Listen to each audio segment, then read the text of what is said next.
Aduh, kenapa di Pak Hasto? Ini kan kita pertemuan dengan Polri.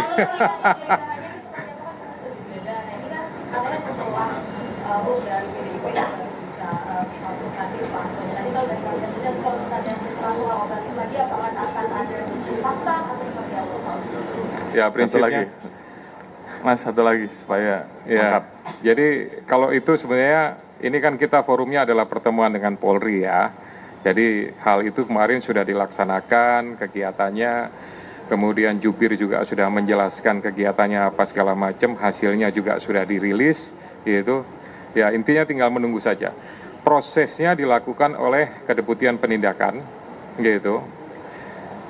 Teknisnya, detailnya semuanya dilakukan oleh para penyidik, gitu. Ya, jadi prinsipnya kalau kami pimpinan itu melakukan pengawasan sepanjang sudah dilakukan dengan benar, dengan sesuai dengan ini dan secara administrasi ada suratnya, ada tugasnya dan lain-lain, menurut saya itu sudah formalnya sudah dilaksanakan, gitu ya. Pak Kapolri, izin Pak, pada 30 Desember yang lalu di saat RPJMN, Pak Prabowo Subianto di kantor Dewas menyebut bahwa penegak hukum diharapkan bisa memperlakukan secara adil terhadap pelaku koruptor. Nah, dalam konteks itu kita ketahui bahwa memang kemarin terjadi kasus vonis yang lemah terhadap Harvey Muiz. Nah, hal semacam ini sebenarnya juga banyak terjadi di penegakan hukum yang lain. Bagaimana dari Polri sendiri upaya untuk menghadirkan keadilan dalam menangani pelaku koruptor? Itu yang pertama. Yang kedua, kemarin kita tahu bahwa ada sidang etik di kasus DWP, di mana ada oknum yang kemudian melanggar dan sebagainya. Nah, hal-hal semacam ini untuk mencegah agar terjadi kembali, bagaimana Pak, agar kita menyapu korupsi dengan sapu yang memang benar-benar bersih. Begitu Pak, terima kasih banyak. Baik, terima kasih.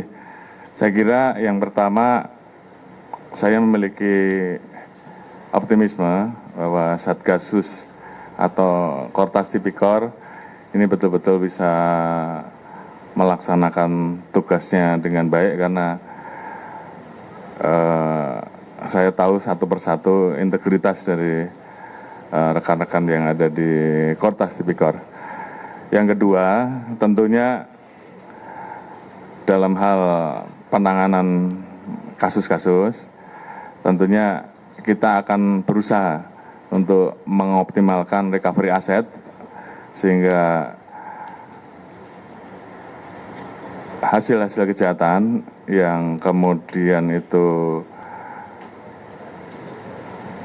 memang harus kita amankan dan kita kembalikan kepada negara, ini akan kita optimalkan tanpa menutup bahwa pelaku besarnya juga harus kita tindak tegas. Saya kira itu menjadi bagian komitmen kita dan rekan-rekan juga sudah lihat bahwa terkait internal ke dalam sendiri kita selalu menerapkan reward and punishment. Jadi anggota yang berprestasi tentunya kita berikan penghargaan, namun terhadap pelanggaran-pelanggaran saya kira kita juga tidak pernah ragu-ragu untuk melakukan tindakan tegas dan itu menjadi komitmen kami walaupun dengan berbagai macam pandangan, namun itu adalah komitmen kita untuk terus melakukan bersih-bersih terkait dengan peristiwa-peristiwa ataupun pelanggaran yang ada sehingga kita harapkan Polri semakin baik. Di sisi lain tentunya apa yang menjadi harapan Bapak Presiden terkait dengan program-program di Astagita khususnya dalam hal pemberantasan korupsi betul-betul bisa kita optimalkan. Terima kasih. Terima kasih. Cukup ya? Cukup ya? Terima kasih Pak Kapolri. Terima kasih.